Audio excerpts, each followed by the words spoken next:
सूचनाको हक सम्बन्धमा मैले तपाईलाई भनेको थिएँ, सूचनाको हक सम्बन्धी ऐनमा के व्यवस्था गरेको छ अथवा कानुनमा के व्यवस्था गरेको छ, अन्य कुराहरू के हुन्छन् भन्ने सन्दर्भमा हामीले मूलतः या अरू कुरा धेरै कुरा नगरेर त्यसमा सूचना त्यो सार्वजनिक निकायको दायित्व के हो, त्यही दायित्व सम्बन्धी व्यवस्थालाई नै धेरै फोकस हामीले त्यही गर्छौं। त्यसका कुराहरू अन्य अवयवका बारेमा फेरि सरसर्ती केही कुराहरू गरौँला। अब हाम्रो सूचनाको हक सम्बन्धी ऐन 2064 ले सार्वजनिक निकायको दायित्वको बारेमा त्यहाँ उल्लेख गरिदिएको छ। त्यो धेरै ठाउँमा छ, एकै ठाउँमा मात्रै नभएर अरू विभिन्न दफाहरूमा पनि उल्लेख गरेको छ। त्यसो भए सार्वजनिक निकायको दायित्व के त? सूचनाको हकलाई प्रभावकारी रूपमा कार्यान्वयन गर्न, नागरिकले जुन सूचना पाउने हक हो, माग्ने हक हो, त्यो हकको व्यवहारिक कार्यान्वयन गर्नका लागि के कस्तो दायित्व सार्वजनिक निकायले वहन गर्नुपर्छ, यसमा हामी आइहालौँ। सार्वजनिक निकाय भनेको के त? हामीले त्यसको व्याख्या विवेचना त खासै जरुरी होइन। सार्वजनिक निकाय भनेको सबै तिनै तहका सरकार र सरकारी निकाय, सार्वजनिक संस्थान, सरकारको व्यवस्थापन एवं नियन्त्रणमा रहेका सबै निकायहरू, त्यसपछि सरकारबाट अनुदान पाउने सबै निकायहरू, सरकारको नियमन व्यवस्थापन र नियन्त्रणमा भएका निकायहरू। त्यति छोटो रूपमा बुझे हुन्छ, त्यहाँ तपाईलाई धेरै अरू व्याख्या गर्नु परेन। त्यसैले सरकार हो, तिनै तहको सरकार सार्वजनिक निकायभित्र पर्यो। सरकारी निकायहरू, संवैधानिक निकायहरू सबै सरकारी हैन, हाम्रा सबै कानुन निर्मित सरकारी निकायहरू, संवैधानिक निकायहरू, सरकारका मन्त्रालय, विभाग, कार्यालय, यी सबै सरकारी निकाय भन्ने हामीले बुझिहाल्यौं। सरकारका आयोजनाहरू, त्यसपछि हाम्रा सार्वजनिक संस्थानहरू छन्, तिनीहरू सार्वजनिक संस्थानभित्र बोर्ड, परिषद, ती सबै हैन, वा सो सरहका विकास समितिहरू वा संस्थाहरू जे छन् ती सबै। त्यसको साथसाथै सरकारबाट अनुदान पाएका निकायहरू हुन सक्छन्, जस्तै विश्वविद्यालय तथा अन्य शैक्षिक संस्थाहरू, यी सबै। र सरकारको यति नभएर के भनिदिएको छ भने सरकारको नियमन, व्यवस्थापन र नियन्त्रण रहेका निकायहरू समेत सार्वजनिक निकाय हुन् भनेर हामीलाई सारमा त्यहाँ प्रस्तुत गरिएको छ। यी निकायहरूको दायित्व के हुन्छ त भन्दा सूचनाको हक भनेर जुन नागरिकको हक भनेका छौँ हामीले, त्यसलाई सूचनाको हक चाहिँ सार्वजनिक निकायको दायित्व हो भनिएको छ। अब कस्तो दायित्व हुन्छ? साथसाथै 8-10 वटा पोइन्टहरू तपाईहरुले याद गर्नुपर्छ। के होला त? मैले स्याम्पलिङ गरौँ के भाइ बहिनीहरूलाई, कसरी तपाईहरुले भन्नुहुँदैछ यसो कस्तो रहेछ भनेर। दीपक ओझा भाइ, दीपक ओझाजी भन्न सक्नुहुन्छ सार्वजनिक निकायको दायित्व? हजुर sir, good morning. Good morning. कुनै दुईटा दायित्व भन्नुस् त। एउटा त सूचनाको हकको सम्मान र पालना गराउने, एकदम ठीक। सूचनाको हकको कार्यान्वयन गर्ने, ल एकदम ठीक। अब त्यसपछि ठ्याक्क नदोरिने गरेर थप है। जानकी तिमिल सिन्हा, जानकी तिमिल सिन्हा भन्नुस् त।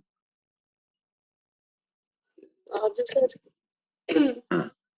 सूचनामा नागरिकको पहुँच र सरल र सहज बनाउने, सूचनालाई सार्वजनिक गर्ने र विभिन्न राष्ट्रिय भाषा तथा आम सञ्चार माध्यमबाट प्रयोग गर्ने।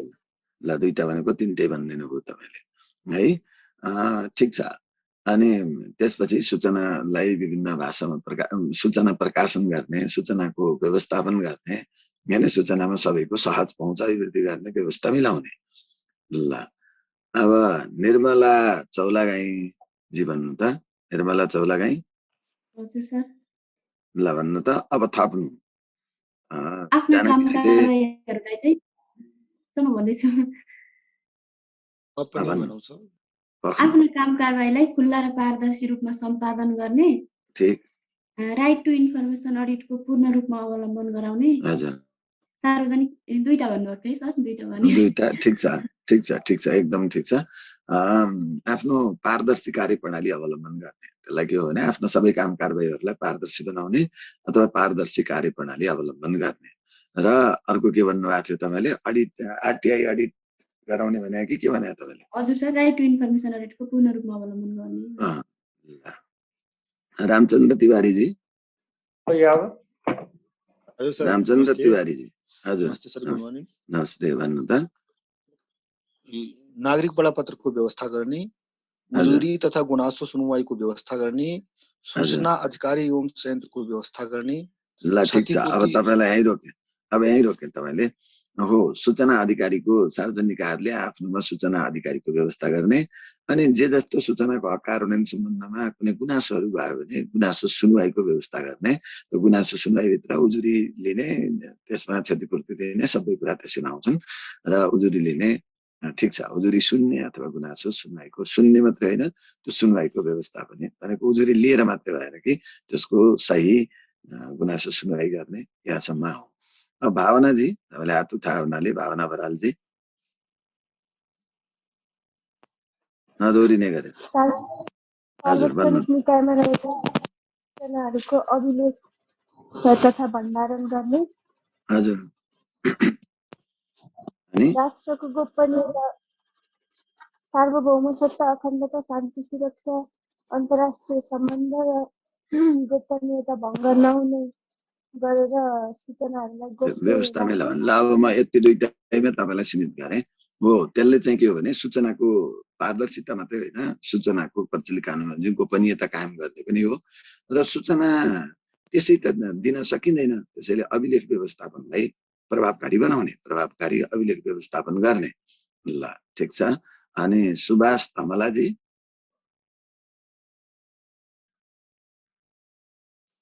सूचनाको अभाव नहुने तथा सूचनाको अनुचित प्रयोग हुने अवस्थाको अन्त्य गर्ने, विद्युतीय शासनतर्फ रूपान्तरित भई सूचनाको हकलाई विद्युतीय सूचनामा पहुँच बढाउनेतर्फ अभिमुखीकृत हुने।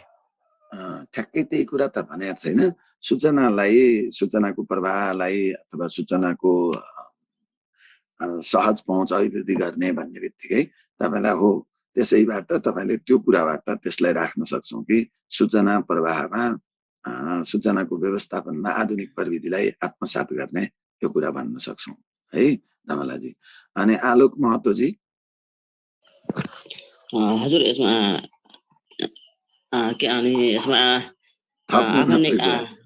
थप्ने कुरामा राष्ट्रिय सूचना आयोगसँग नियमित रूपमा अन्तर्क्रिया गरी सूचनाको हकलाई प्रभावकारी बनाउने, अनि आफ्ना कर्मचारीको लागि उपयुक्त तालिम र प्रशिक्षणको व्यवस्था गर्ने। ल, अब मैले यहीँ तपाईँलाई रोकेँ। त्यहाँ ठ्याक्कै सूचना आयोगसँग समन्वय गरेर यो गर्ने भनेको चाहिँ सिधै चाहिँ छैन। त्यो चाहिँ स्वाभाविक हो। सूचना व्यवस्थापनसँग राष्ट्रिय सूचना आयोग मात्रै होइन, सम्बद्ध सबैसँग समन्वय कायम गर्ने, त्यसरी पक्नु है, एकछिन है। अनि त्यो अर्थमा हामीले भन्छौँ। र अर्को तपाईँले थपेको एउटा राम्रो कुरो चाहिँ के हो भने आफ्नो सक्षमता अभिवृद्धि गर्ने र कर्मचारीहरूलाई सूचनाको हक सम्बन्धमा आवश्यक तालिम अर्थात् प्रशिक्षण उपलब्ध गराउने भनेको कर्मचारीहरूको जनशक्तिहरूको सक्षमता अभिवृद्धि गर्ने गराउने कुरालाई भनिएको छ। र सूचना आयोगसँग समन्वय गरेर काम गर्ने मात्रै नभनौँ, त्यसमा चाहिँ सूचना आयोग चाहिँ एउटा होइन, त्यो निकायको रूपमा, एउटा अनुगमन निकायको रूपमा, नियामक निकायको रूपमा चाहिँ जुन व्यवस्था गरेको छ त्योसँग मात्रै होइन, हामीले सूचनाको हक कार्यान्वयन प्रभावकारी कार्यान्वयन गर्न सम्बद्ध सबै पक्षहरूसँग उचित समन्वय कायम गर्ने, यति कुरा भन्यौँ। र अब मोटामोटी कतिपय कुराहरू, धेरै कुराहरू आइसके र त्यसलाई अब हामीले कसरी सारभूत रूपमा समेट्ने होइन, सबै कुराहरू तपाईँहरूले भन्नुभयो, ठिक छ। र अब अर्को सुरेश पोखरेलजीले हात उठाउनु भयो हुनाले के छ तपाईँको? सुरेश पोखरेल र जङ्गबहादुर बुढाथोकी, सुभाषचन्द्र बुढाथोकी। भन्नु त सुभाषजी। सूचनाको वर्गीकरण र अध्यावधिक गरी समय समयमा सार्वजनिक प्रकाशन तथा प्रसारण गर्ने गराउने, सार्वजनिक निकायले प्रवक्ता र सूचना अधिकारीको व्यवस्था गर्नुपर्ने। त्यो एउटा दुईटा त तपाईँको दोहोरी नै सक्यो, र एउटा चाहिँ तपाईँले ल्याउनुभयो सूचना वर्गीकरणको व्यवस्था गर्ने। त्यहाँ सूचना वर्गीकरण भनेको के व्यवस्था छ भन्दाखेरि सूचना प्रकाशन प्रसारण गर्ने अगाडि नै सुरुमा एकजना बहिनीले भनिसक्नु भएको छ, र त्यसैले वर्गीकरण गर्ने सूचना अधिकारीको व्यवस्था पनि आइसकेको छ। त्यसैले यहाँनिर तपाईँले सूचना वर्गीकरण भन्नुभयो नि, सूचना त्यहाँ केही सूचनाहरू दिन नमिल्ने भनेर अहिले म आउँछु सूचनाको हकको सीमामा, त्यो व्यवस्था गरेको त छँदै थियो ऐनले। त्यो बाहेक केही आफ्नो निकायको प्रकृति अनुसार केही सूचनाहरूलाई यसलाई थप गोपनीय राख्नुपर्ने हुन्छ अथवा प्रकाशन गर्नु मिल्दैन, प्रसारण गर्नु मिल्दैन, माग्दाखेरि दिनु मिल्दैन भन्ने यदि त्यस्तो रह्यो भने त्यो कुरालाई पहिला सूचना वर्गीकरण समितिबाट वर्गीकरण गरिनुपर्छ भनेको छ। त्यहाँ सूचना वर्गीकरणका लागि अब नेपाल सरकारको हकमा मुख्य सचिवको संयोजकत्वमा त्यो समिति गठन हुने व्यवस्था छ 3 सदस्यीय र त्यो समितिले वर्गीकरण गरेर अनि बल्ल त्यो वर्गीकरण सम्बन्धी निर्णयबाट त्यो सूचना गोपनीय राख्न पाइन्छ। त्यसलाई हामीले व्याख्या गर्नु पर्दैन, तर तपाईले कन्सेप्ट दिनका लागि सूचना वर्गीकरण गर्ने त्यो जिम्मेवारी पनि वर्गीकरण गर्ने गराउने जिम्मेवारी पनि सार्वजनिक निकायको हो, कर्तव्य हो भनेर यसरी भन्न सक्छौं। अब सुभाषजङ बुढाथोकीजीले के भन्न खोज्नुभयो? 1 पोइन्ट ल भन्नु। सूचनाहरूको अनुसन्धान गरी ऐन कानुनमा परिमार्जन गर्न सल्लाह सुझाव दिने एउटा सूचना त्यसलाई एउटा पोइन्ट त्यो के हो भने सूचनाको प्रभावकारी व्यवस्थापनका लागि आवश्यक पूर्वाधार व्यवस्था गर्ने त्यसरी भन्नुस् र त्यसलाई हामी अर्को रूपमा सूचनाको प्रभावकारी कार्यान्वयनका लागि अथवा त्यसको लागि आवश्यक पर्यावरणीय अनुकूलन कायम गर्ने भन्न सक्छौं। त्यसरी भन्यो भने अझ इफेक्टिभ हुन्छ। ठिक छ। के हो सकलदेव मण्डलजी सशुल्क सूचनाको लागत निर्धारण गर्ने, सूचना प्रणालीमा सुधार गर्दै जाने, सूचना सम्बन्धी पूर्वाधार व्यवस्थापन गर्ने। पूर्वाधार आइसक्यो र तपाईले भनेको दुईटा ठिक छ। एउटा सूचना निशुल्क हो कि सशुल्क हो त? सशुल्क वा निशुल्क सूचना सकेसम्म त निशुल्क प्रवाहीकरण गर्ने आफ्नो ठाउँमा छँदैछ। सशुल्क सूचनाको हक सम्बन्धमा आवश्यक शुल्क निर्धारण गर्ने, त्यो पनि एउटा व्यवस्थित ढंगले हैन, अनुचित भएन, उचित रूपमा न्यायोचित रूपमा शुल्क निर्धारण गर्ने त्यो कुरा हो।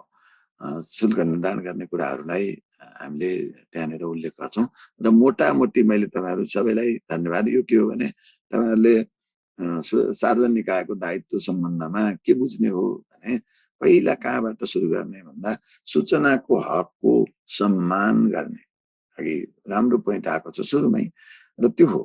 र सूचनाको हक सम्बन्धी कानुनहरूको पूर्ण परिपालना गर्ने गराउने, पूर्ण परिपालना गर्ने, उसले चाहिँ आफ्नो दायित्व चाहिँ पूर्ण परिपालना गर्ने हो, यहाँबाट सुरु गर्ने। त्यसपछि हामीले जानेका समग्र कुराहरूलाई तपाईले 8-10 वटा कुराहरू 10-12 वटा कुराहरू भयो भने तपाईले लेखिसकेपछि अनि त्यसलाई सारभूत कुराहरू लेखिसकेपछि बाँकी रहन सक्छन्। धेरै कुराहरू बाँकी रहन्छन्। आफूलाई समयभार र अङ्कभार कति दिएको छ त्यो कुरा याद गर्ने अनि बाँकी रह्यो भने अन्य सम्बद्ध विभिन्न कामहरू गर्ने। सूचनाको हक सम्बन्धी अन्य विभिन्न सम्बद्ध कार्यहरू सम्पादन गर्ने गराउने अथवा आवश्यक व्यवस्था मिलाउने भन्यो भने पुगिहाल्छ। केही छैन। अन्य जिम्मेवारीका सम्बन्धमा अन्य दायित्व वहन गर्ने भनेर लेखे पनि हुन्छ, जसरी गए नि हुन्छ। सबै पस्कनु पर्छ भन्ने छैन। मोटामोटी विषयवस्तु त तपाईले अहिले गन्यो भने त मलाई लाग्छ 25-26 वटा कुराहरू आइसके हैन। र त्यहाँको सारभूत कुरा के हो त भने तपाईले हाम्रो सूचनाको हक र पारदर्शिता भएको कारणले दुईटा हामीले भनिसक्यौं।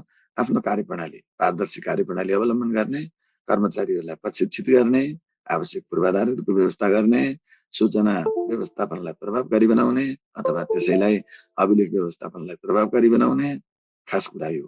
अनि सूचनाको प्रकाशन प्रसारण गर्ने, सूचना सम्बन्धमा आवश्यक सूचना अधिकारीको व्यवस्था गर्ने हामीले भनेका छौं नि। अनि प्रचलित कानुन बमोजिम सूचनाको गोपनीयता कायम गर्ने, यस्ता जुन हामीले तपाईहरुले भनिसक्नु भएको छ सबै। अनि त्यसका लागि आवश्यक पूर्वाधार भन्ने बित्तिकै थुप्रो कुराहरू पर्छन्। त्यसमा प्रविधिका कुरा, साधनका कुराहरू, त्यहाँ पूर्वाधारका लागि जनशक्तिलाई त्यसलाई सशक्त बनाउने कुरा, यी सबै पूर्वाधारभित्र पर्छन्। अनि पर्यावरणीय अनुकूलन कायम गर्ने भनेको पर्यावरण बनाउनका लागि सूचनाको प्रभावकारी कार्यान्वयन गर्नको लागि उचित कार्यवातावरण बनाउने अनि सबैसँग समन्वय गर्ने, यी कुराहरू सबै छन्। अब सूचना त यो कुरा भयो। अनि सूचना को अघि तपाईँहरूले धेरै ल्याउनु भएको छ। सूचना व्यवस्थापन प्रणालीमै सुधार गर्ने, समयोचित ढङ्गले सूचना अपडेट गर्नुपर्ने होला हैन, सूचनाको त्यो अभिलेखको सुरक्षा, सूचनाको सुरक्षा गर्नु पर्ला। अनि त्यति मात्रै भएन, सूचनाको सदुपयोग पनि त गर्नु पर्ला, दुरुपयोग गर्नु भएन एउटा पार्ट। अनि सूचना व्यवस्थापनमा कसैको गुनासो भयो भने गुनासो सुनवाईको व्यवस्था गर्ने भनेपछि उजुरी सुन्ने, यो गर्ने सबैको। अर्को चाहिँ के हुन्छ, गुनासो सुनिसकेपछि आवश्यक क्षतिपूर्ति प्रदान गर्ने पनि हुनसक्छ व्यक्तिले। किनभने त्यहाँ उजुरी सुनिसकेपछि भोलि सूचना आयोगले भन्न सक्छ अथवा त्यहाँ सुपरिवेक्षकद्वारा तालुक तहबाट भनेको हुनसक्छ आवश्यक पक्षले कानुन क्षतिपूर्ति प्रदान गर्ने, यी कुरा हुन सक्छन्। आवश्यकता अनुसार सूचना वर्गीकरण गर्ने, यी कुरा पनि भन्छौँ हामीले। यी सबै कुराले अन्ततः तपाईँले सारभूत रूपमा के हो भने सूचनाको हकको सार्थक कार्यान्वयन, एउटा अर्थपूर्ण तथा सार्थक कार्यान्वयन गर्ने गराउने नै हो। र त्यसको लागि अब अन्य सम्बद्ध जुन प्रक्रिया तथा पद्धतिलाई व्यवस्थित तुल्याउने भन्यो भने हाम्रो सबै सारमा आउँछ। ल यति हो सार्वजनिक निकायको दायित्व। यही व्यवस्था तपाईँले त्यहाँ गरेको छ। अब कहिलेकाहीँ हामी अन्यत्रतिर पनि पढ्छौँ, पछि कुनै ऐनमा के व्यवस्था छ भनेर सोध्यो भने त्यसको अलिक फरक हिसाबले हामीले यहाँ मात्र होइन अरूमा लेख्छौँ। केही कुराहरू त्यहाँ के व्यवस्था गरेको छ भन्यो भने यी कुराहरूको साथसाथै हामीले थुप्रो वेबाट लेख्न सक्छौँ। त्यो ऐनले एउटा निर्दिष्ट उद्देश्य तोक्या हुन्छ, त्यहाँ केही परिभाषा, सबै ऐनहरूमा व्यवस्था हुन्छ नि, महत्त्वपूर्ण शब्दावलीको परिभाषा गरेको हुन्छ। अनि त्यसपछि त्यो सम्बन्ध निकायहरूको, विभिन्न निकायहरूको व्यवस्था गरेको हुन्छ, तिनीहरूको जिम्मेवारी तोकिएको हुन्छ होइन र। ऐनमा व्यवस्था त त्यही नै हो। अनि जस्तै अहिले सार्वजनिक निकायको कर्तव्य दायित्व भन्यौँ, त्यस्तो दायित्वहरू विभिन्न निकायको जिम्मेवारी तोकेको हुन्छ, संरचना व्यवस्था गरेका हुन्छ भनेपछि त्यहाँ सूचना आयोगका कुरा, सूचना अधिकारीका कुरा, यी व्यवस्थाको कुराहरू ऐनमा गरेको हुन्छ। र त्यो उल्लङ्घन गर्यो भने दण्डनीय व्यवस्था पनि छ होइन।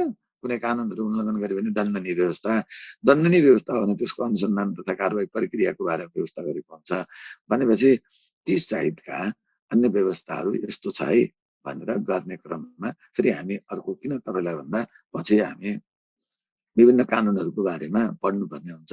र कानुन कुनै कानुनमा जस्तै तपाईँलाई भोलिपछि हामी तेस्रो पत्रमा सङ्गठित अपराधका थुप्रो अपराधहरू त्यहाँ पढ्नुपर्छ। त्यो अपराध सम्बन्धी व्यवस्था के छ भन्दा 6-7वटा कानुनमा ती कानुनमा व्यवस्था के छ भनेर हेर्नुपर्ने हुन्छ। जस्तै सम्पत्ति शुद्धिकरणको विषय होस्, भ्रष्टाचार निवारणको कुरा होस्, मानव बेचबिखन ओसार पसार होस्, साइबर क्राइमका कुरा हुन् अथवा मिलोमतो, व्यावसायिक एकाधिकार, अनुचित मिलोमतो तथा एकाधिकार सम्बन्धी कुराहरू हुन्।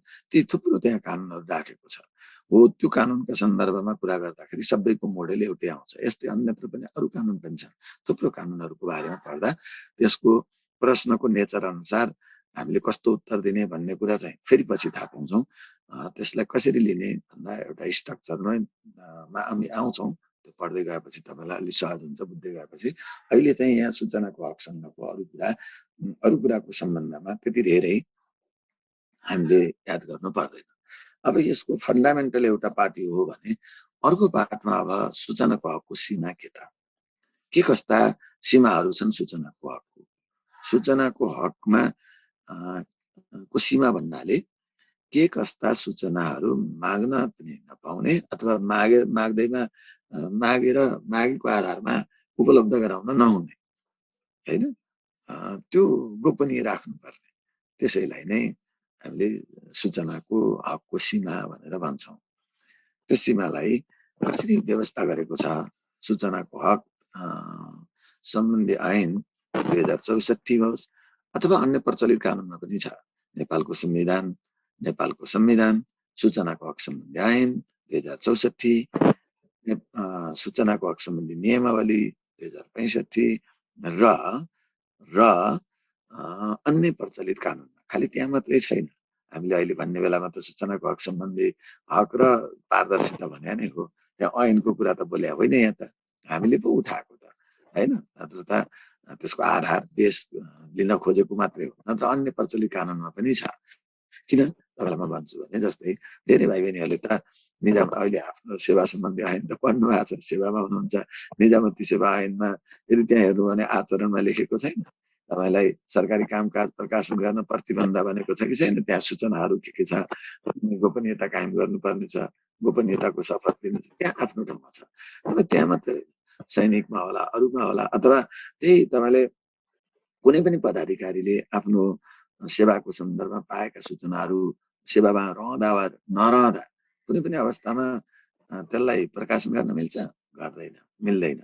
जस्तै लेखा परीक्षण ऐनमै हेर्नुभयो भने लेखा परीक्षण गर्दा लेखा परीक्षकले त सबै सूचनामा पहुँच हुन्छ त, अनि त्यो उसको गोपनीयता राख्नुपर्ने कर्तव्य हुन्छ भनेर त्यहाँ भने हुन्छ। मैले तपाईँलाई यो एउटा आधार तोकेको, यी सबै कुरा त्यहाँ आउँछ, एक पोइन्ट मात्रै हो त्यसको लागि। जस्तै करदाताले आफ्ना विवरणहरू प्रस्तुत गर्नुभएको हुन्छ कर प्रशासनमा, भनेपछि त्यो कर अधिकृतले करदाताको सूचना त उसलाई सबै कुरा थाहा हुन्छ, तर करदाताले आफ्नो सूचना जे जति हुन्छ त्यो गोपनीय राख्नुपर्ने हुन्छ हैन भनेको कर प्रशासनले। र कर निर्धारणको लागि, कर असुलीको लागि बाहेक त्यो अन्य प्रयोजनमा ती सूचनाहरूलाई सम्प्रेषण गर्न मिल्दैन। त्यो करदाताको अधिकारमा कर प्रशासनको दायित्वका सन्दर्भमा व्यवस्था गरेको छ। हरेक कानुनहरूमा छन् त्यस्तो हैन। त्यसैले अन्य प्रचलित कानुन बमोजिम तपाईलाई त्यो मात्रै होइन, अन्य हिसाबले अन्य कानुनहरूमा तपाईलाई हरेक ठाउँमा, जस्तै एकछिन भन्नुहोस् त लोकसेवा आयोगमा अथवा भ्रष्टाचार निवारण ऐनमा तपाईलाई के भनेको छ, त्यहाँ एकछिन मानौ त भ्रष्टाचार निवारण ऐनमा तपाईलाई परीक्षाको परिणाम फेरबदल भएमा परीक्षाको गोपनीयता भङ्ग गरेमा भन्दैन, प्रश्नपत्रको गोपनीयता भङ्ग गरेमा। त्यो भनेको के हो, प्रश्नपत्रको सार्वजनिक गरिदियो भने त गयो त, त्यो के सूचनाको हकको सीमा होइन र भन्दा त्यसलाई ती सबै कुरा हामी लेख्दैनौँ। त्यसलाई एउटा पोइन्टमा लेख्छौँ, प्रचलित कानुन बमोजिम, अन्य प्रचलित कानुन बमोजिम कानुनमा व्यवस्थित गोपनीयता कायम गर्ने, हामीले त्यही हो, त्यो कुरा सीमा हो। त्यो कानुन बमोजिम गोपनीय रहनुपर्ने कुराहरूको भनेर एक पोइन्टमा उल्लेख गर्ने। त्यसो भए अब म आउँछु फेरि यता। अब हाम्रो सूचनाको हक सम्बन्धी ऐन अथवा नेपालको संविधान सूचनाको हक सम्बन्धी ऐन र अन्य प्रचलित कानुनमा सूचनाको हकको सीमा सम्बन्धमा द्याय बमोजिमको व्यवस्था गरिएको छ भनेर, अथवा द्याय बमोजिमका सूचनाहरू, द्याय बमोजिमको विषयको सूचना तपाईलाई त्यो प्रकाशन प्रसारण एवं प्रवाहीकरण गर्न नहुने व्यवस्था गरिएको छ भन्ने हो। सूचनाको प्रकाशन प्रसारण एवं प्रवाहीकरण गर्न नहुने व्यवस्था गरिएको छ भनेर तपाईले भन्ने। अब त्यसो भए के कसरी सम्झनु भए रहेछ, छोटो छ। म अब केही अरू भाइ बहिनीहरूलाई सोध्छु, खिमा चापागाई भन्नुहोस् त के होला, एउटा पोइन्ट भनिदिनुहोस् त। अब यहाँ दुईटा भनेको थिएँ, अब एक एकवटा मात्रै भन्छु, कतिको याद गर्नु भएको रहेछ, अनि म समेटेर भनिदिउँला। भन्नु भएन उहाँले। माधव कुमार बुढाजी, माधव बुढा, माधवजी भन्नु त। नमस्कार। के अरे नेपालको सार्वभौम सत्ता, राष्ट्रिय अखण्डतालाई खलल पुग्ने खालका सूचनाहरू मागेमा पनि प्रकाशन गर्न नहुने। ल एउटा पोइन्ट तपाईँले एउटा मात्रै शब्द सम्झनुहोस्, अरू सबै सँगै आउँछ। राष्ट्रिय अखण्डता भन्दैन, भौगोलिक अखण्डता भन्छ। सार्वभौम सत्ता भन्ने बित्तिकै मुलुकको सार्वभौम सत्ता, भौगोलिक अखण्डता, राष्ट्रिय स्वाधीनता हैन, अथवा अन्तर्राष्ट्रिय राष्ट्रिय सुरक्षा, अन्तर्राष्ट्रिय सुसम्बन्ध समेतका विषयमा खलल पार्ने, त्यहाँ गम्भीर खलल पार्ने, आघात पार्ने त्यस्ता शब्दसँग मतलब हुँदैन तपाईलाई। त्यसमा त्यो सम्बन्धमा आघात पार्ने अथवा प्रतिकूल हुने विषयको सूचना, प्रतिकूल हुने भने हुन्छ, आघात गम्भीर खलल पार्ने, गम्भीर आघात पार्ने भनेर जे त्यसले नकारात्मक गर्ने हो त्यो विषयको सूचना। एकदम ठिक।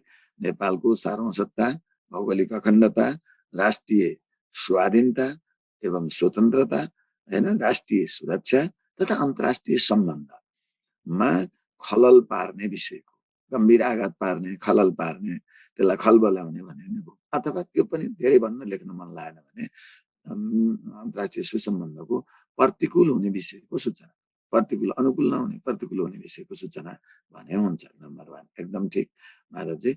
अब त्यसपछि नारायण प्रसाद सुवेदीजी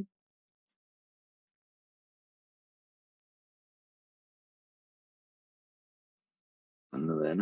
लक्ष्मी बस्याल ठक्क भनिहाल्ने है तपाईहरुलाई संकेत गर्दा, हामी धेरै बेर अल्मलिदैनौं।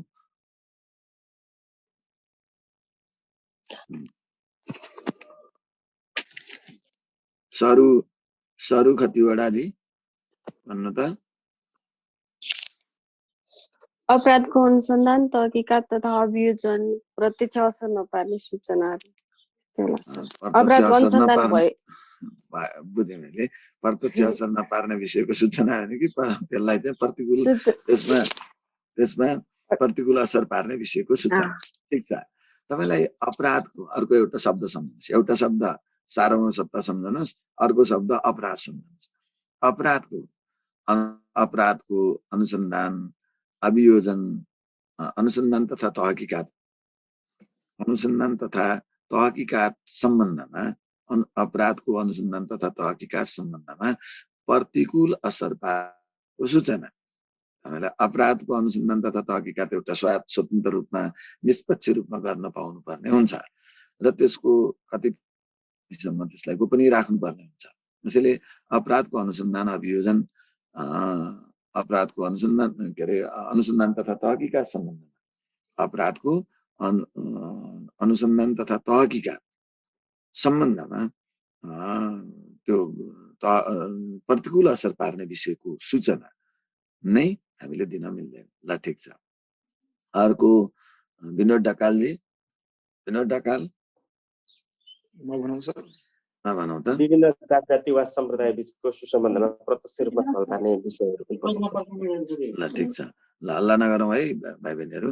ल एकदम ठिक। तपाईँ ढकाल, विनोद ढकाल भन्नुभयो। कहाँको ढकाल हो? खोटाङको हो सर। खोटाङको ढकाल। ल ठिक छ। म भन्छु सर एउटा। एकदम अब पक्नु है।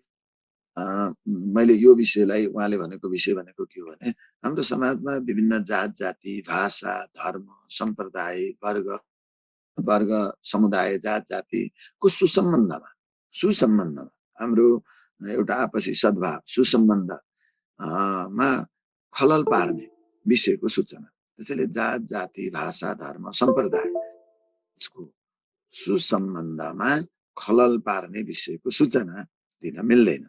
त्यहाँ हुबहु त्यही भाषा चाहिन्छ भन्ने भाषामा नआउनुहोस् है। अब तीनटा तपाईहरुले अहिलेसम्म भन्नुभयो।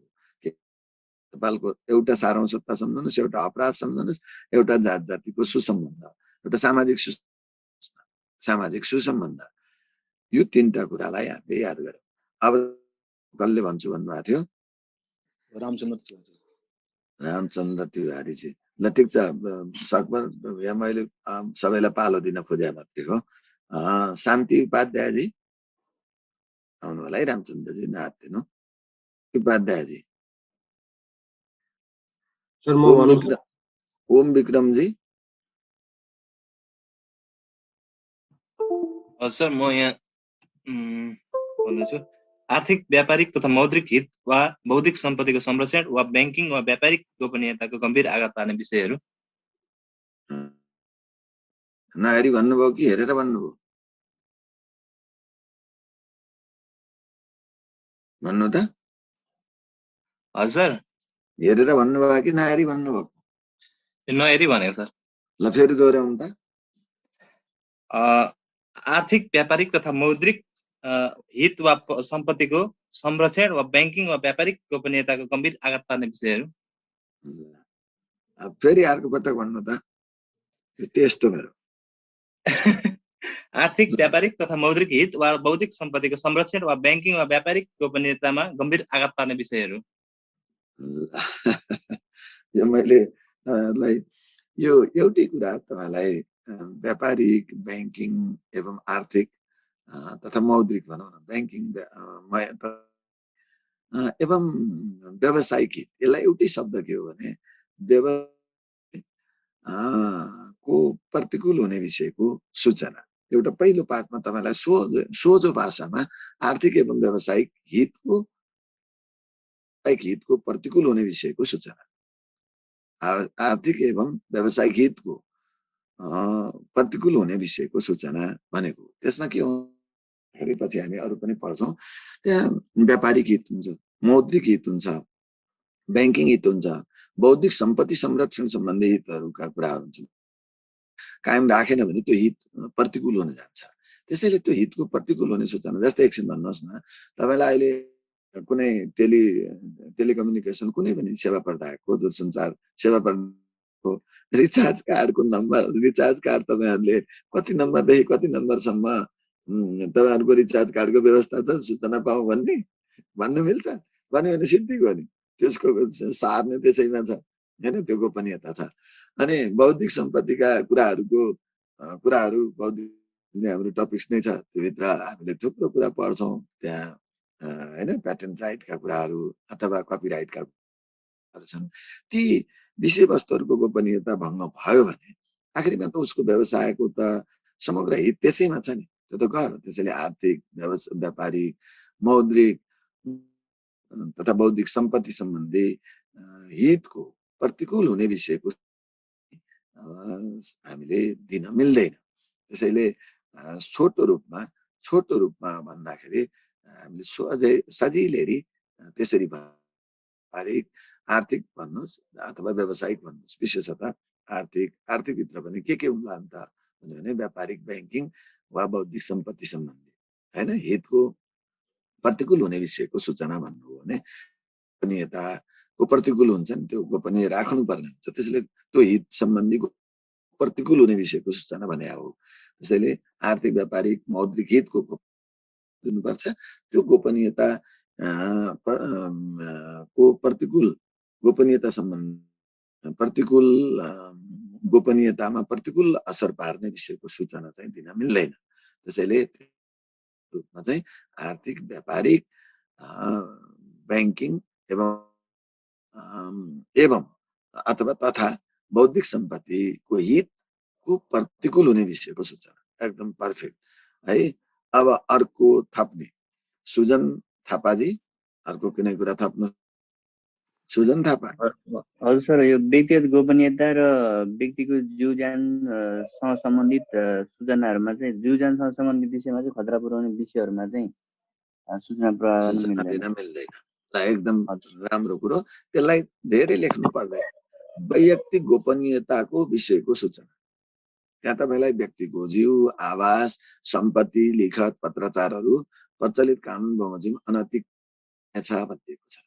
कानुन बमोजिम बाहेक त्यसलाई कसैले पनि गोपनीयता भङ्ग गर्न मिल्दैन। वैयक्तिक गोपनीयता आफ्नो व्यक्तिको जीव, आवास, धन, सम्पत्तिका कुरा, लिखत, पत्राचारका कुराहरू चाहिँ कानुन बमोजिम बाहेक त्यो सबै अनतिक्रम्य हुनेछ। कसैले आक्रमण गर्ने, त्यसलाई हस्तक्षेप गर्न सक्ने छैन भने।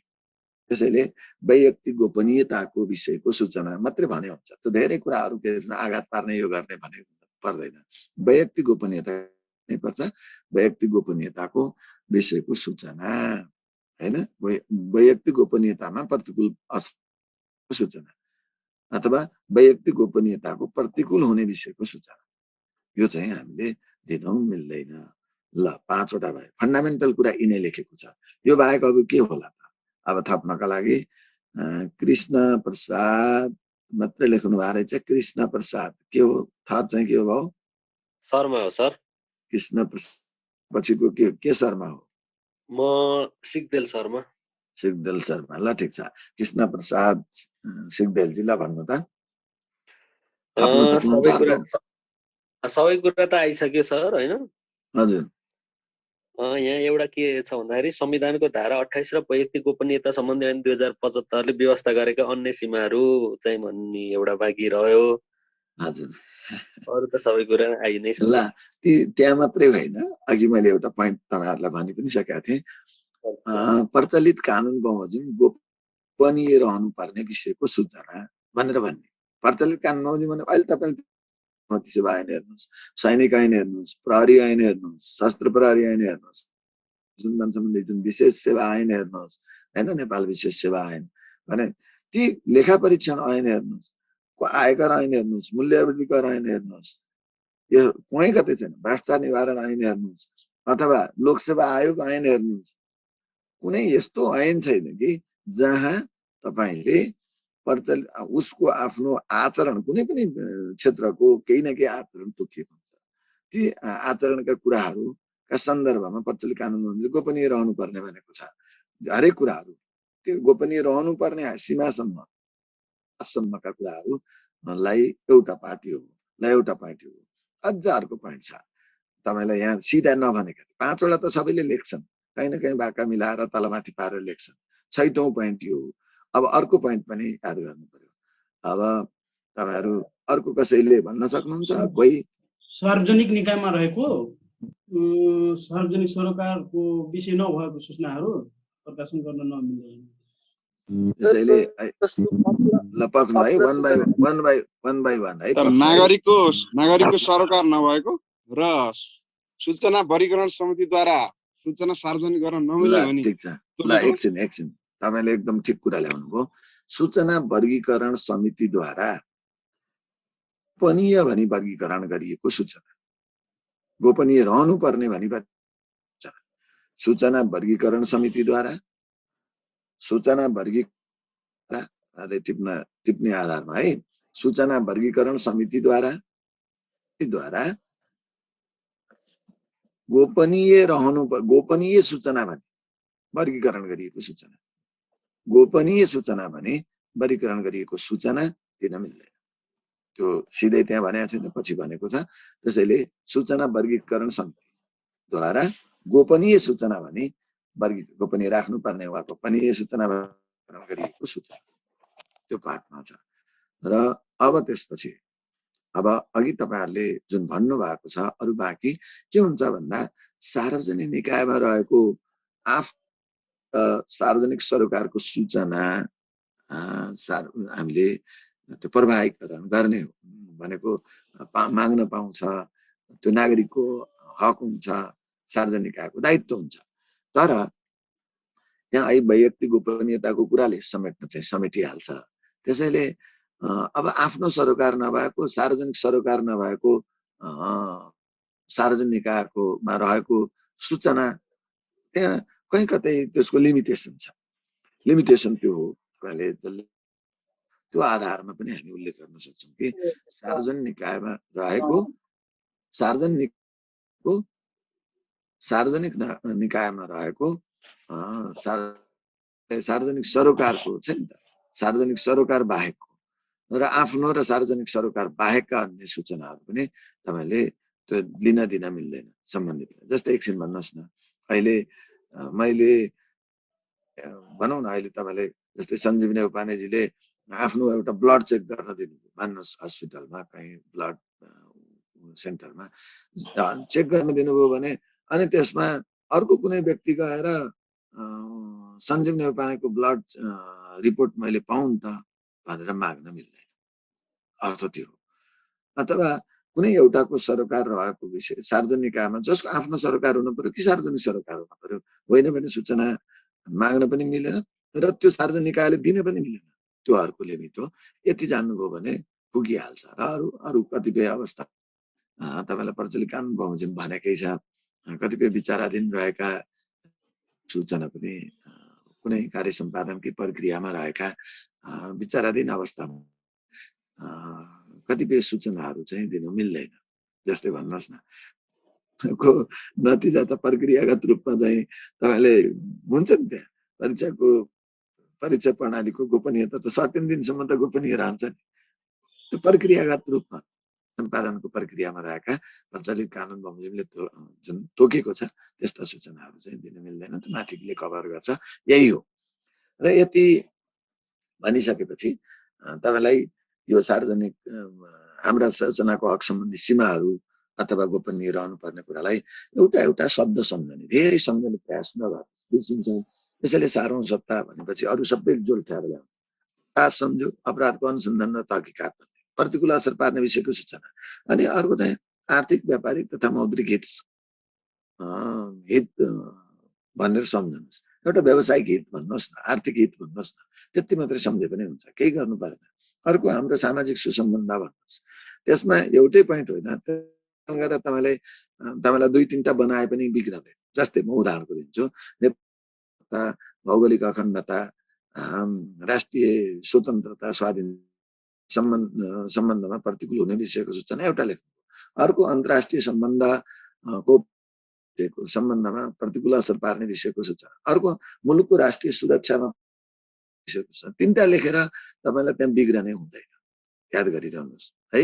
त्यसलाई तपाईले अनि लेख्दाखेरि ऐजन गर्न पनि मिल्छ। माथिको जे कुरा छ त्यो कुरालाई तल दोहोरियो भने ऐजन छ, पुरै लेख्नु पर्दैन हैन। त्यसरी त्यो सिलसिला मिलाउन पाइन्छ। त्यसैले खाली एउटै त्यही कुरा मात्रै बोल्नु पर्दैन। जस्तै आर्थिक व्यापारिक मौद्रिक हितको प्रतिकूल हुने विषयको सूचना भनेर लेख्नु। तपाईलाई बौद्धिक सम्पत्ति सम्बन्धी हितको प्रतिकूल हुने विषयको सूचना अर्को पोइन्टमा लेख्न सक्नुहुन्छ। खाली त्यही कनी त्यो लामो बनाउनु पर्दैन भनेर पनि जानिरहनुहोस् है। अब कसैलाई कन्फ्युजन छ यो विषय भन्यो भने अब त्यसपछि म अर्कोमा जान्छु। हामी मोटामोटी सूचनाको हक सम्बन्धमा यही कुरा पढ्छौँ र अब पारदर्शिताको बारेमा म तपाईलाई केही कुराहरू हैन। र पारदर्शिता भनेको चुनौतीको विषयमा के भनिदिनु न सर, सूचनाको हकको चुनौती। अहिले केही गर्नु पर्दैन। अहिले मैले तपाईहरुलाई हिजो एउटा भनेको थिएँ न, अहिले पहिलो खण्डसम्म तपाईहरुले भनेको कुरा ठिक छ। के नसोध्नुहोस् अहिले भन्दा समस्या के हो, समाधानका उपाय के हुन् अथवा चुनौती के छन्, यसको चाहिँ व्यवस्था के छ, अवस्था के छ हैन। यसको सोर्ट एनालाइसिस भन्नुहोस् न, कमी कमजोरी, त्यसका अवसरका कुरा साथै चुनौतीका कुराहरू, यस्तो सबै विषयको म तपाईलाई एकमुष्ट रूपमा भनिसकेपछि भने भन्छु भन्ने कारण चाहिँ मैले मसलादार कुरा गरौँला भनेर। यहाँ हामी केही भाइ बहिनीहरू त्यो जोइन हुने क्रम बढ्ने क्रम चलिरह हुनाले त्यहाँ म्याडमहरू सरहरूसँग कुरा भएको छ कि मैले त्यसो भए पहिलो खण्डसम्म टपिक्स वाइज कुरा गर्छु अनि त्यसपछि केही कुरा त्यहाँ पछि चाहिँ हामीले भर्ना स्टप गर्दिनु। त्यसैले केही दिनको लागि 2-3 दिनको लागि मात्रै मैले यी समग्र सूत्रबद्ध कुराहरू नत्र कम्प्लिट भएर प्याकेज क्लोज भएको भए सुरुमा अर्कै कुरा पढाउँथे तपाईलाई। 2-3टा टपिक 3 दिन त मैले अरु नै विषय पढाएर अनि बल्ल विषयमा प्रवेश गर्थेँ। अब यहाँ विषय केही अगाडि बढाउँदै कुराहरू आउँछौँ। त्यो आएपछि मैले तपाईलाई 1 हप्ता धैर्य गर्नुहोस् है भनिरहेको छु के बढीमा। त्यसपछि अहिले विषयवस्तुमा मात्रै तथ्य मात्रै जान्नुहोस्, अरु जे भनेको छु त्यति मात्रै बुझ्नुहोस्, नबुझेका कुराहरू सबै फेरि आउँछन् भन्ने मान्नुहोस्। जिज्ञासा शान्त गरेकै हुन्छु मैले। अहिले सूचनाको हक, सूचना सम्बन्धी हाम्रो त्यसको प्रादुर्भाव तथा विकास, सूचनाको हक सम्बन्धमा नेपालकोमा भएको एउटा सारभूत व्यवस्था अनि त्यसपछि सम्बन्धमा सार्वजनिकको दायित्व, सूचनाको हकको सीमा, यति मात्रै पढेका छौँ, त्यति मात्रै बुझ्ने हो भन्ने मात्रै अहिले तपाईको कन्सेप्टमा रहोस् मात्रै मेरो निवेदन। अब त्यसपछि सूचनाको हक सम्बन्धमा एउटा कहिलेकाहीँ तपाईलाई हामीले त सूचनाको हक मात्रै मौलिक हकको गरेका छौँ। कहिलेकाहीँ तपाईलाई आजकल परीक्षामा के गर्छ भने थोरै केही न केही अलिकति घुमाए जस्तो गरेर 2 वर्ष भइसक्यो परीक्षा लिएको अनि सोधिदिने प्रचलन बढेको छ। कहिलेकाहीँ त 5 नम्बरमा सूचनाको हक सम्बन्धमा नेपालको संविधानमा के व्यवस्था छ लेख्नुहोस् भनिन्छ। सूचनाको हक को परिचय दिँदै सार्वजनिक निकायको दायित्वको बारेमा चर्चा गर्नु, सूचनाको हक सम्बन्धमा नेपालको संविधानमा गरिएको व्यवस्थाको बारेमा उल्लेख गर्नुहोस्, चर्चा गर्नुहोस् भन्ने। अब के लेख्ने होला? अहिले हामीले त त्यही सूचनाको हकलाई मौलिक हकको रूपमा धारा 27 भनेर होइन। त्यहाँ तपाईलाई त्यस्तो आयो भने संविधानकै सन्दर्भमा आयो भने हामीले अरु धेरै कुरा तन्काउने आधार हुन्छ।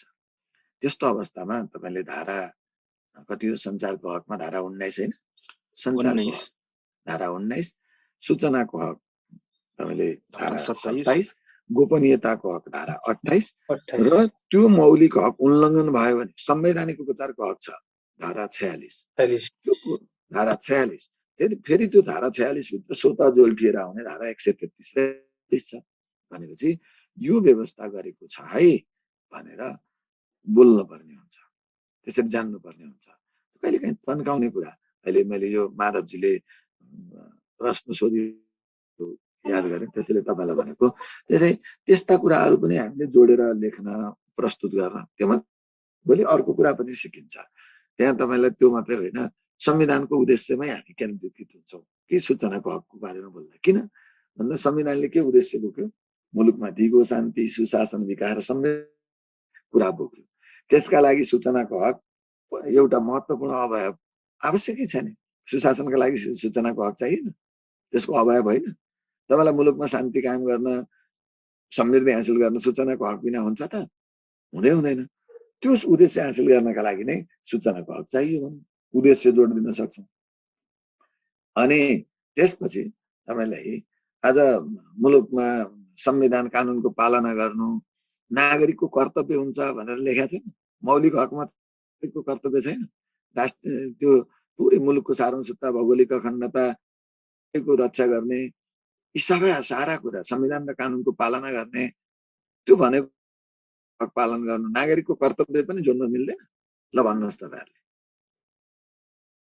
भने कहिले काहीँ तन्काउने तरिका के भन्ने कुरा पनि हामी सिक्छौँ। मैले यहाँ विषय वा प्रसङ्गले अर्को अर्थ नलागोस्, त्यसैले थुप्रो कुराहरू कहिले काहीँ सानो कुरालाई तन्काएर ठुलो ब्रह्माण्ड बनाउने, बेलुन फुक्ने जस्तो, कहिले काहीँ फुकेको बेलुनलाई खुम्च्याउने तरिका दुईटै सिक्नुपर्छ। त्यसैले अहिले त्यो दुईटै सिप, त्यो कसरी तन्काउने, के कुरालाई भनेर जोड्ने भनेर हामी अगाडि बढ्छ। यो 2 वर्ष अगाडि तपाईँलाई सहसचिवको एक्जाममा त 25 नम्बर, पहिला उपसचिवको, अहिले त सबै 25 बनाएको छ सहसचिवमा। उपसचिवमा एउटा 15 नम्बरको प्रश्न आउँछ के। अनि 15 नम्बरको प्रश्नमा तपाईँलाई के आयो सुन्नुहुन्छ? उहाँले शोषण विरुद्धको हक भन्नाले के बुझ्नुहुन्छ? शोषण विरुद्धको हकका सम्बन्धमा संविधानमा गरिएको व्यवस्था कतिको सार्थक भएको पाउनुहुन्छ भनेर ठ्याक्क 15 नम्बरको सोधियो। उहाँहरूलाई 15 नम्बरको अब 15 को 27 मिनटको टाइम हुन्छ हैन, 27 मिनट हुन्छ समय जाँचमा। अनि के लेख्ने, त्यसको ब्रह्माण्ड कति तन्काउने? तपाईँलाई भनिदिएको छ सिधै, शोषण विरुद्धको हक संविधानमा व्यवस्था के छ? 2 लाइन बाँकै छ, केही पनि छैन। अनि कतिको सार्थक भएको पाउनुहुन्छ भनेको छ। भनेपछि त्यो त्यसरी पनि कहिले काहीँ सोध्छ, हामीलाई पनि हुनसक्छ त्यस्तो। त्यसैले कहिले काहीँ तन्काउन पनि जान्नका लागि ती विषयवस्तुहरूलाई ल्याउँला। अहिले त्यता पस्दिन, म प्रवेश गर्दिनँ, हामी आउँछौँ पछि। पारदर्शिता भनेको के? छोटो रूपमा बुझ्ने पारदर्शिता, ट्रान्सपरेन्सी भनेको त्यसमा हामीले थोरै यसमा राय लिन्छु। तपाईहरु कस्तो भन्नुहुँदैछ? चित्रकला राईजी, चित्रकला राई। हजुर नमस्ते सर। नमस्कार। पारदर्शिता भनेको ठ्याक्कै भनिदिनुस् त, के होला अर्थ? पारदर्शिता भनेको कुनै पनि कुराको चाहिँ ठिक छ, कुनै पनि कुराको, कुनै पनि विषयवस्तुको, विषयको त्यस सम्बन्धी चाहिँ प्रष्ट हुनु हैन, छर्लङ्ग हुनु, कानुनी रूपमा त्यसलाई चाहिँ वैधानिक हुनु। पारदर्शिता ठिक छ। चित्रकलाजीले भनेको कुनै विषयवस्तुको सुस्पष्टता, छर्लङ्गता एवं खुलापनलाई भनिन्छ।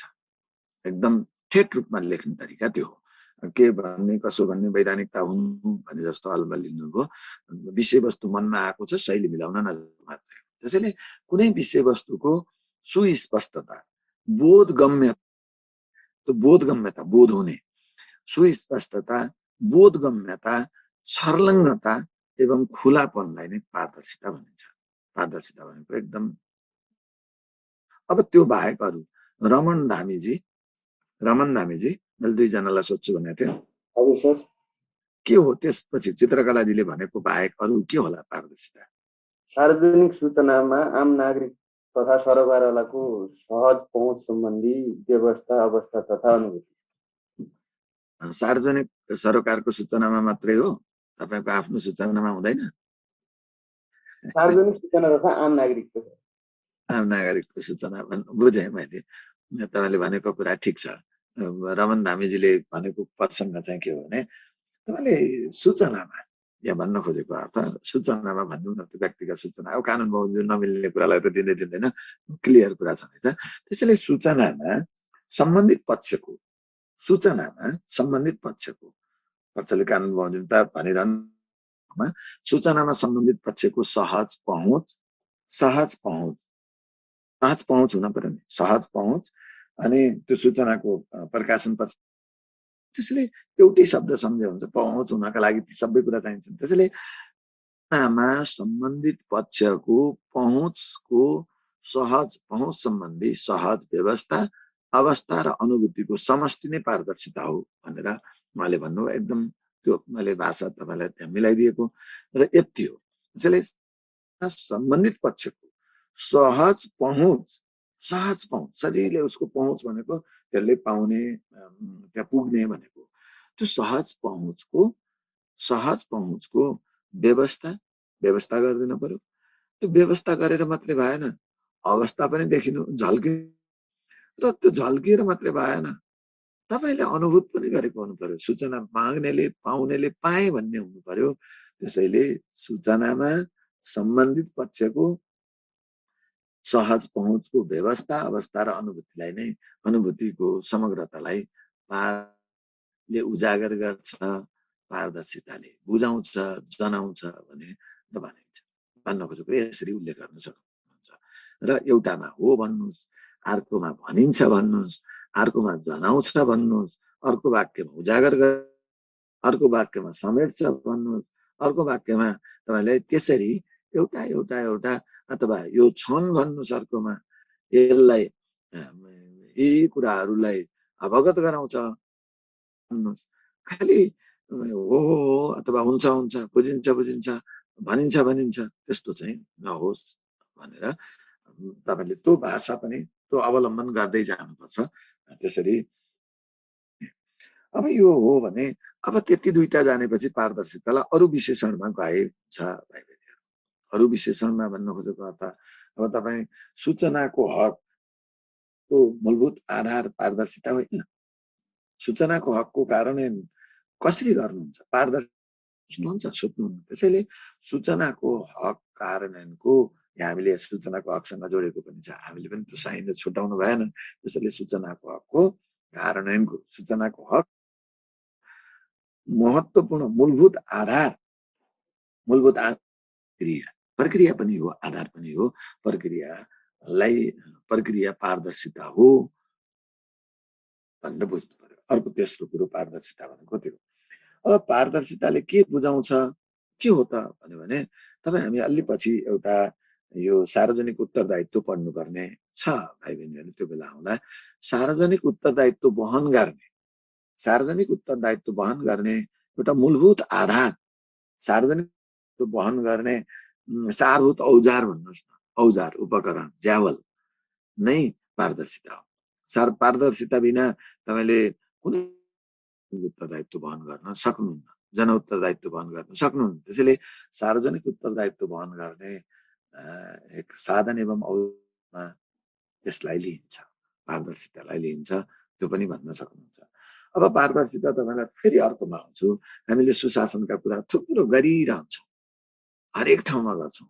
त्यसैले सुशासनको एउटा महत्त्वपूर्ण मेन्टल इलिमेन्टका रूपमा, कम्पोनेन्टको रूपमा यसलाई लिन्छौँ। त्यसैले सुशासनको पूर्ण अवयव, आधारभूत अवयव हो, हामीले यहाँ भन्न सक्छौँ। त्यसरी जान सक्छौँ। अब थुप्रो भयो नि पारदर्शिता भनेपछि यी कुरालाई हामीले लियौँ अर्थ। र पारदर्शिताले फेरि अर्को केलाई जनाउँछ भने हामीले सूचनाको प्रकाशन, प्रसारण, प्रवाहीकरण र सोको सदुपयोग समेतलाई यसले समेट्छ, उजागर के गर्छ भन्दा सूचनाको प्रकाशन, प्रवाहीकरण एवं त्यसको सदुपयोग समेतलाई पारदर्शिताले उजागर गर्दछ। त्यो प्रभावीकरण गर्दैमा भयो त दुरुपयोग गर्न नि पाइने होइन। त्यो सदुपयोग गर्ने कर्तव्य पनि पारदर्शिताभित्र आउँछ। त्यसैले त्यसको सदुपयोग समेतलाई यसले। अब फेरि अर्को कुरा यति भएपछि पारदर्शिता तपाईँले लेखिरहनु भयो होला। अर्को चाहिँ के हो भने पारदर्शिता तपाईँले भनिरहनुहुन्छ नि गोपनीयताको विरोध होइन। पारदर्शिताले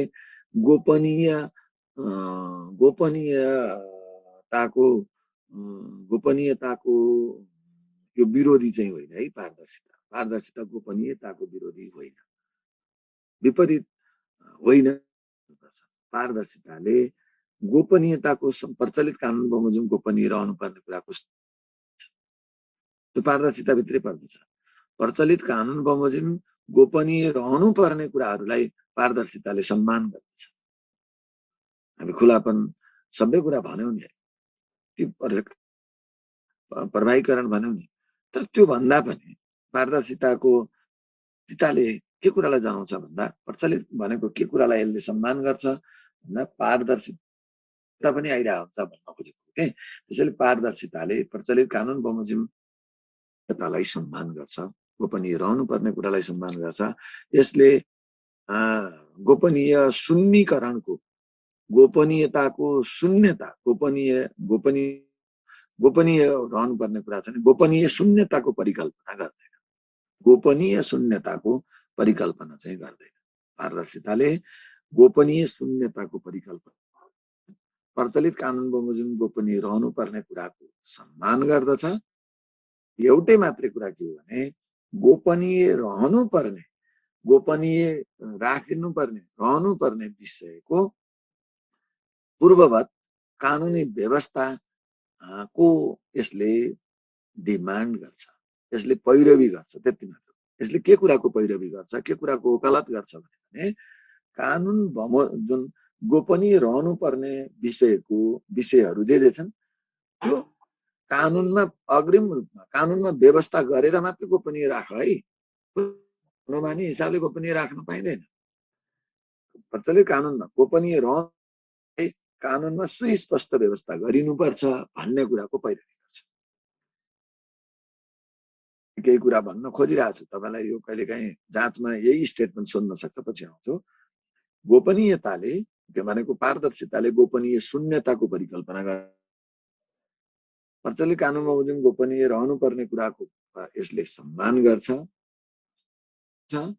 र यसले भनेको पारदर्शिताले गोपनीय रहनुपर्ने विषय सम्बन्धमा गोपनीय रहनुपर्ने कुराहरूको सम्बन्धमा कानुनमा सुस्पष्ट व्यवस्था गर्नुपर्ने देवी गर्दछ। यसैले व्यवहारत भन्ने गरिन्छ। के भन्ने गरिन्छ भने पारदर्शिता छ्याङ्गै हो नाङ्गै होइन, अथवा पारदर्शिताले तपाईलाई यसले जनाएको के हो त छर्लङ्गता त हो तर नग्नता होइन। पारदर्शिता कुनै पनि विषयको छर्लङ्गता हो, नग्नता चाहिँ होइन। पारदर्शिता कुनै विषयवस्तुको बारेको छ्याङ्गै हो, यो नाङ्गै चाहिँ होइन, अथवा छर्लङ्गता हो नग्नता होइन। पारदर्शिता कुनै विषयवस्तुको बारेको हो नग्नता होइन भन्ने भनाइसँग तपाईँ सहमत हुनुहुन्छ? जनरली नआउला यस्तो प्रश्न, तर आउन पनि सक्छ। यसले भन्न खोजेको अर्थ पारदर्शिताका लिमिटहरू छन्, त्यसको अनुशासन छ। यसले सबै हिसाबले सार्वजनिक निकायको दायित्वमा सहज पहुँच हुनुपर्छ, प्रकाशन गर्नुपर्छ, प्रसारण गर्नुपर्छ, पारदर्शी कार्यप्रणाली अवलम्बन गर्नुपर्छ। यी सबै कुरा भन्दै के गोपनीय भन्दा होइन, गोपनीयताको सम्मान गर्नुपर्छ। प्रचलित कानुन बमोजिम व्यवस्था सुस्पष्ट व्यवस्था गर्नुपर्छ। कानुनमा गोपनीय रहनुपर्ने कुरा कुनै व्यक्तिको आफू खुसी गोपनीय पर्ने अथवा पारदर्शी सूचना लुकाउने हुँदैन भन्न खोजेको कुरा हो। त्यसैले पारदर्शिताको बारेमा तपाईले यी कुरा पनि कहिलेकाहीँ जानिरहनुहोस्, जानिरहँदा राम्रो, पछि तपाईले उल्लेख गर्न सक्नुहुन्छ। यति हो। पारदर्शिताको औचित्य के त, यसको आवश्यकता के हो, महत्त्व के, किन चाहियो त पारदर्शिता भन्यो भने थुप्रो कुरो हामीले तपाईँलाई नराम्रो हुन नदिन, राम्रो गर्न मात्रै पारदर्शिता चाहिन्छ। त्यसको पछि त त्यति अहिले सम्झँदा पुग्छ।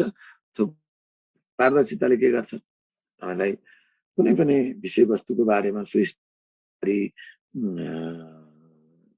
जानकारी प्राप्त गर्न हामीले पारदर्शिताले सहयोग गर्ने, सूचनाको हकको प्रभावकारी कार्यान्वयन गर्न, कुनै विषयवस्तुको बारेमा हैन तपाईँलाई बोधगम्य भनेको अर्थ विषयवस्तुको बारेमा सुस्पष्ट जानकारी दिन लिन, सूचनाको हकलाई कार्यान्वयन गर्न हामीले भन्यौँ। यहाँ अहिले भनेका छौँ सार्वजनिक उत्तरदायित्व सुशासन प्रवर्धन गर्न। हेर्नुहोस् त तपाईँलाई त्यहाँ हामीले अघि जे बोल्दै आएका छौँ त्यही र एउटा चाहिँ सूचना पारदर्शी भयो भने सम्बन्धित पक्षहरूको पक्षता अभिवृद्धि गर्न, अनि पारदर्शिताले सम्बद्ध पक्षहरूसँग सुसम्बन्ध कायम गर्न, हैन सक्षमता अभिवृद्धि गर्न, पारदर्शी भयो भने जोखिम न्यूनीकरण गर्न। यहाँ तपाईँलाई यति धेरै छन् कि मैले छिटो छिटो भन्नु पर्दैन कि यस्तो पोइन्ट घोक्नै नपरिकन पछि ढङ्गले तपाईँले कहीँ हामीले सबै कुरा पढ्दै आउँदाखेरि अनि एउटा सूत्रात्मक ढङ्गले सम्झिने कुरा छन्। तपाईँले जानेका राम्रा कुरा जे छन् ती सबै पारदर्शिताले प्रवर्धन गर्छ। सामाजिक न्याय कायम गर्न, समृद्धि हासिल गर्न, तपाईँलाई अघि पढ्नु भएको छ मुलुकको सार्वभौमसत्ता भौगोलिक अखण्डताको रक्षा गर्न, सुरक्षालाई मजबुत बनाउन, अन्तर्राष्ट्रिय सुसम्बन्ध कायम गर्न। हेर्नुहोस् त अपराधको एउटा अनुसन्धान तहकिकातलाई व्यवस्थित तुल्याउन अथवा प्रभावकारी अनुसन्धान तथा गर्नका लागि सम्पत्ति अथवा व्यापारिक हितको प्रवर्धन गर्न। अहिले हामीले जे लिमिट भनेका छौँ त्यो गर्नका लागि पनि पारदर्शिता छ। अचम्म छ यो त भन्नु, पारदर्शिताले किन ल्यायो त भन्दाखेरि त्यो पारदर्शी रहनुपर्ने, गोपनीय रहनुपर्ने कुरा पनि सम्मान गर्छ। तपाईँले सम्झने राम्रा कुरा चाहिँ गर्न, नराम्रो कुरा हुन नदिनका लागि पारदर्शिताले संसार यसको औचित्य छ, महत्त्व छ। यसको महत्त्व, औचित्य तथा फाइदा नभएको कुनै पनि चिज छैन। भनेपछि पारदर्शिताको के महत्त्व छ भने वैयक्तिक गोपनीयताको रक्षा गर्न। पारदर्शिता तपाईँलाई कन्फ्युजन हुन्छ नि, त्यसैले मैले सिकाएको के भने पारदर्शिताले गोपनीय शून्यताको परिकल्पना गर्दैन। यसले गोपनीय पत्रिकामा गोपनीय रहनुपर्ने कुराको सम्मान गर्छ। सूचनाको सदुपयोग गर्ने कुरालाई यसले वकालत गर्छ। भनेपछि पारदर्शिता त्यस्तो हो। अनि अब पारदर्शी भएपछि कार्यप्रणालीमा सुधार हुने भयो। सबै कुरा राम्रा कुरा गर्न, नराम्रो कुरा चाहिँ नगर्न। र त्यसको साथसाथै तपाईँलाई आज राष्ट्रहित तथा जनहित प्रवर्धन गर्न होइन, मानव अधिकार प्रवर्धन गर्न होइन, यसमा नहुने कुरा कहीँ छ। तपाईँलाई खालि ती सानातिना कुरामा अल्झिनु पर्दैन। यसको ब्रह्माण्ड ठुलो छ। त्यसैले मूलभूत रूपमा के बुझ्नु पर्यो भने सूचनाको हक पहिला लेख्नु पर्यो। त्यो पनि प्राथमिकतामा पहिला के लेख्ने भन्ने जान्नुपर्छ। त्यसैले पहिला सूचनाको हकसँग सम्बन्धित भए हुनाले सूचनाको हकको प्रभावकारी कार्यान्वयन गर्न, सुशासन प्रवर्धन गर्न, सेवा बनाउन, हाम्रो चाहिँ शान्ति भनेको मुलुकको सार्वभौमसत्ता भौगोलिक रक्षा गर्न, हरेक ठाउँमा यसको उपाय हुने भयो। पारदर्शिताले गर्दा स्रोत साधनको प्रभावकारी परिचालन गर्न। हाम्रो टपिक्सहरू धेरै छ। त्यही पारदर्शिताको कारणले गर्दा अपराधहरू हुन नदिनका लागि अपराध नियन्त्रण गर्न। तपाईँलाई यस्तो ठाउँको त्यहाँ नबुझेर किताबमा 5 वटा लेखेर रहेछ, 7 वटा लेखेर रहेछ, अनि सूत्र बनाएर घोक्ने, त्यो केही गर्नु पर्दैन। त्यो दिन गयो। अब तपाईँले घोक्ने दिन जति सब सिद्धियो भन्ने पनि मान्नुहोस्, बिर्सए सम्झने दिन आए भन्ने कुरा पनि तपाईँले अनुभूत गर्दै गएको छ। पछि कर्मशः सारभूत रूपको कुरा बुझिसकेपछि अरू कुरामा माधवजीले यो चुनौती भनेर सोधे जस्तो अरू भाइ धेरैले सोध्नु भएको थियो। ती विषयवस्तुहरूमा यस्तोमा केही दुःख गर्नु पर्दैन हो भन्ने भएपछि 2-4 वटा पोइन्टलाई एकदम सारभूत रूपमा प्राथमिक कुराहरूलाई सम्झेपछि अरूलाई समग्रतामा समेट्न मिल्छ।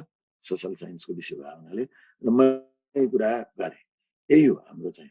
अब तपाईँलाई पारदर्शिता सम्बन्धी अरू कुराहरू पनि हामीले यसलाई जोड्न सक्छौँ, आउन सक्छन्, त्यो कुराहरू ल्याउन सक्छौँ। कहिलेकाहीँ तपाईँलाई पारदर्शिता प्रवर्धन सम्बन्धमा हामीले के व्यवस्था गरेका छौँ भनेर पनि आउला रे होइन। ती सबै कुराहरू हामीले पारदर्शिता प्रवर्धन गर्ने व्यवस्था के हुन्छ, सूचनाको प्रकाशन प्रसारण गर्ने व्यवस्था होला तपाईँलाई होइन, विभिन्न किसिमले आधुनिक प्रविधिहरूको व्यवस्था होला, त्यहाँ आए हामीले जे भने यदि त्यहाँ सूचनाको हकको प्रभावकारी कार्यान्वयन त्यहाँ अनुगमनहरू होला, हाम्रा योजनाका कुरा होलान्, बजेट प्रणालीका कुराहरू होलान्, ऐन कानुनहरूको नीति नियमहरूको व्यवस्था होला, के छ के तपाईँलाई एउटा मात्रै त्यो विषय स्वतः आउने विषय हुन्।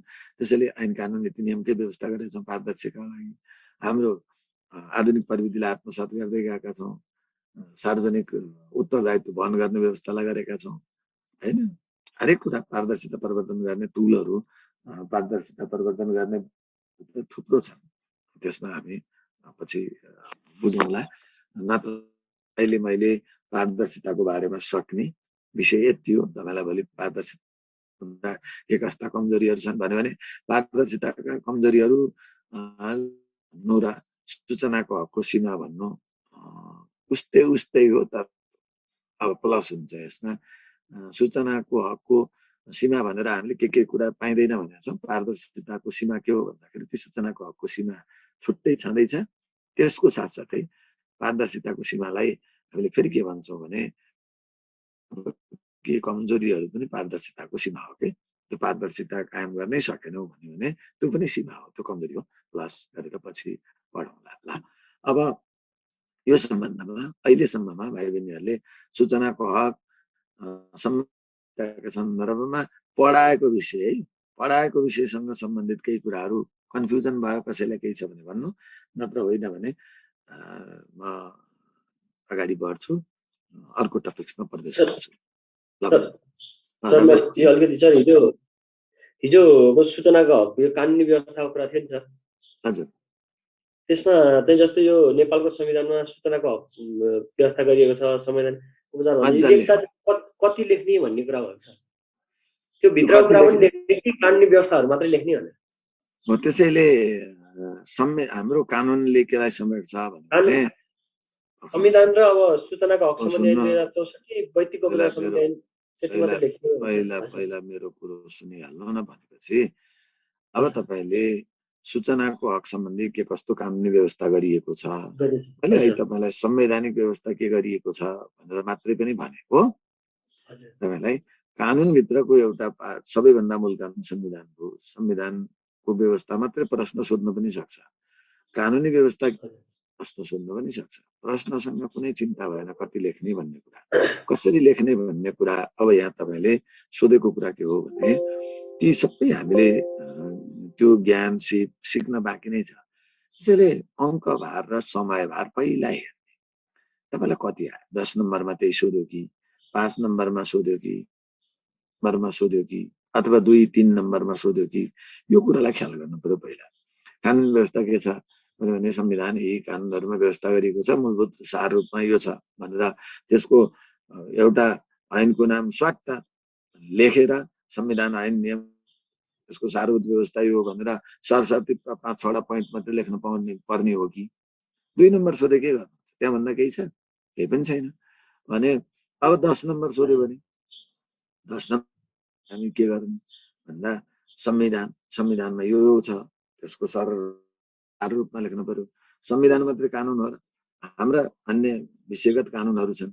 सूचनाको हक सम्बन्धी ऐन छ, नियमावली शासन ऐन नियमहरू छन्, अन्य सम्बद्ध ऐन नियम छैन। त्यत्रो विद्युतीय कारोबार ऐन के हामीले एकछिन मानौँ तपाईँलाई त्यहाँ छैन र अन्य सम्बद्ध कानुनहरू छैन, त्यसलाई कसरी लेख्ने त भन्दा विशेषतः विशिष्टीकृत कानुन भए हुनाले जहिले पनि छोड्न नहुने कुरा। संविधान मूल कानुन हो, त्यसमा भएको कुरा त पहिला लेख्छौँ। अनि त्यसपछि हाम्रो विषयगत कानुन छ भने सामान्य कानुनहरूलाई अन्य कानुनहरूलाई लेख्दैन। त्यसैले विशिष्टीकृत कानुन कुन हो त सूचनाको हक सम्बन्धी ऐन र नियमावली हुन्, हाम्रा यी छन्। र त्यसमा कहिलेकाहीँ त्यो भित्रको कुरा लेख्नुपर्ने हुन्छ, त्यो नाम मात्रै लेखेर हुँदैन, त्यसको सारपूर्ण कुरा लेख्नु पर्ला। अनि त्यसपछि अन्य सम्बद्ध कानुन भनेर जानु पर्ला। यहाँ त कानुनले त के जनाउँछ भने नीति, विशिष्टीकृत नीतिहरू होला, तपाईँलाई कार्यविधिहरू होला, मापदण्डहरू होला, अथवा सन्धि सम्झौताका कुराहरू होला, अन्य कुरा पनि छन्। त्यसैले कसरी पस्कने हो भन्ने कुरा सिक्न बाँकी छ, त्यो रूपमा आउनु होला। कति लेख अहिले वरि नहुनु। अहिले कुरा के हो भने हामीले यो संविधानमा यो कुरामा ठाउँ सूचनाको हक सम्बन्धी ऐन छ, नियमावली छ, यसको सारभूत कुरा यो हो भनेर बुझ्ने र कहिलेकाहीँ पुरै त्यसको छ भनेर अथवा के कानुनी व्यवस्था छ र कानुनमा के व्यवस्था छ दुईटा कुरा भन्न सक्छ। ती पार्टमा पनि कसरी हामीले आफूलाई मोड्ने त्यो कुरा जान्नु छ। त्यसैले अहिले त्यसमा कति लेख्ने कुन कुन कानुन लेख्ने भन्दाखेरि कथाले कसरी माग्छ भन्ने हो। कानुनले समेट्ने सारभूत कुरा चाहिँ विषयवस्तु लेख्ने, विषयवस्तु भन्ने कुरा प्रश्नमा निर्भर गर्छ अनि त्यसमा सिकाउँला। त्यसैले सूचनाको हक सम्बन्धी यो सबै कुरा प्रश्नमा निर्भर रहने हुन्छ। त्यसैले तर जान्ने कुरालाई समष्टिमा सिकाउँला। त्यसलाई एउटा प्रेमो एप्रोच सिकाउँछु। त्यो पोलिसीभित्र करिब करिब तपाईँलाई त्यसको ब्रह्माण्डमा केही त्यसका थुप्रा ठाउँहरू छन्, त्यो ठाउँहरूमा आउँदाखेरि भन्नु होला है। ल रमेशजी पछि अरू कुनै भाइ बहिनीहरूको केही छ? सर गोपनीयताको शून्यताको कुरा बुझेन सर। गोपनीयता भने त बुझ्या छ। यस सर। शून्यता भनेको अर्थ के? शून्यता भनेको एकदम न्यून, गोपनीय हुनै हुँदैन भन्ने। गोपनीय भन्ने कुरा केही पनि हुन हुँदैन भन्ने कुराको परिकल्पना पारदर्शिताले गर्छ त के? गोपनीय शून्यताको परिकल्पना गर्दैन भनेको के? बुझ्नुभयो नि? गोपनीय शून्यताको परिकल्पनाको अर्थ कुनै पनि चिज गोपनीय राख्न हुँदैन, गोपनीय हुँदैन। सबै कुरा एकदम सबैमा सबै कुरामा पहुँच हुनुपर्छ, सबै एकदम त्यो गोपनीय भन्ने विषय अहिले हामीले भनेको छौँ। गोपनीय पारदर्शिताको सूचनाको हकको सीमा भनेको छौँ नि। सूचनाको हकको कुनै सीमै राख्न हुँदैन। सबै सूचना पाउनुपर्छ, सबै सूचना दिनुपर्छ। कुनै चिज पनि लुकाउन पाइँदैन अथवा दिन्न भन्न पाइन्न, हुँदैन भन्न पाइन्न, कुनै कानुनमा पनि व्यवस्था गर्न मिल्दैन भने जस्तो परिकल्पना गर्ने हो र यसले भन्न खोजेको के सिद्धान्त त। त्यो कुरालाई तपाईँले बुझ्नु पर्यो कि त्यही कारणले नै यो छर्लङ्गता हो, नग्नता होइन। छर्लङ्ग हुने कुरा ठिक छ तर नाङ्गै त होइन नि, छ्याङ्गै हो। त्यही प्रसङ्गमा ल्याएको कन्फ्युजन छ र त्यसमा सुमनजी? मैले हुन्छ गर्छ लेखेर छु सर, त्यही भएर फेरि सोधेको। हाल्यो त्यसो भए उल्टो भइगयो।